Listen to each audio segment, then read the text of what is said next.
Hocam.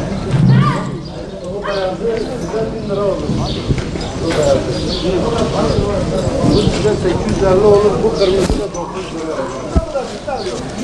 İstersen onu ver.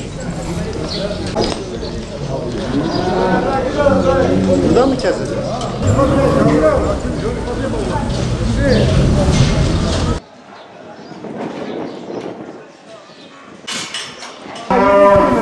Mi işte? Arkadaş çok isteme artık olmuş 180 lira.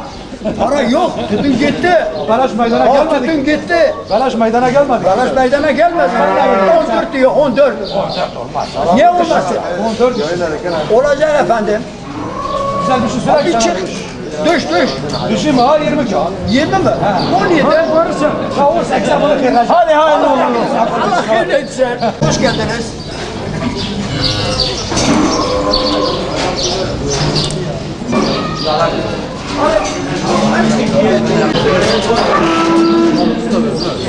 Bakalım bir şey belgesin. Kimse vuracağım. Alım satım yapıyor, besicilik yapıyor, kasaplık yapıyor. İşte yapıyor da adı yapıyor yani. 3 milyona arpayı alıyor, 4 milyona yeme alıyor kilosu. Etin fiyatı yükseldi diyorlar, pahalandı diyorlar. Ette ucuz da hiçbir şey yok. Niye dersin? Bir hayvan günde 200 gram alır. En fazla alan et. 1 kilo yem 4 milyon, 200 gram yem 8 milyon. 3 milyon da saman yedi 7 milyon.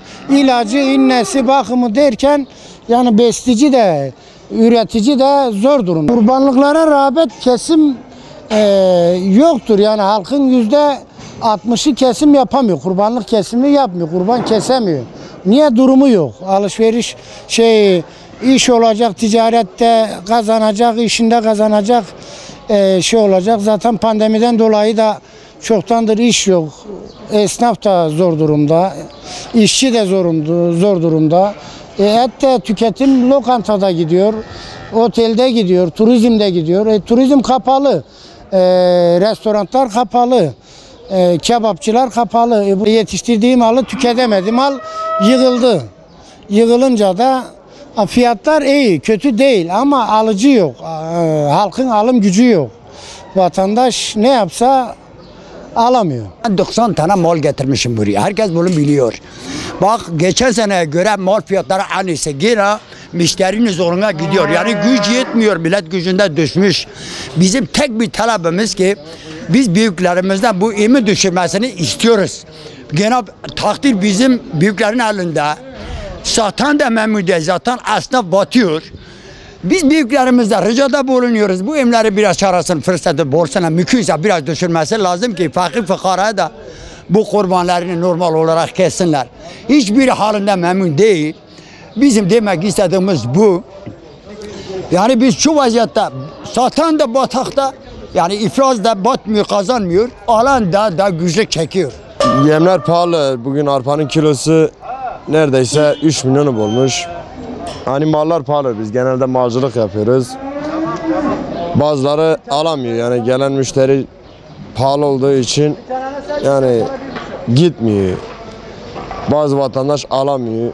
Pahalı mallar pahalı ama gelen müşteri yok.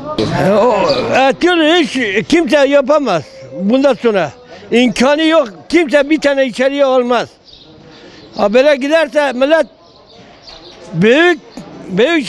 büyük masraf olur Türkiye'de. Yani ne kadar sıkışıksa o millet o kadar sıkışır.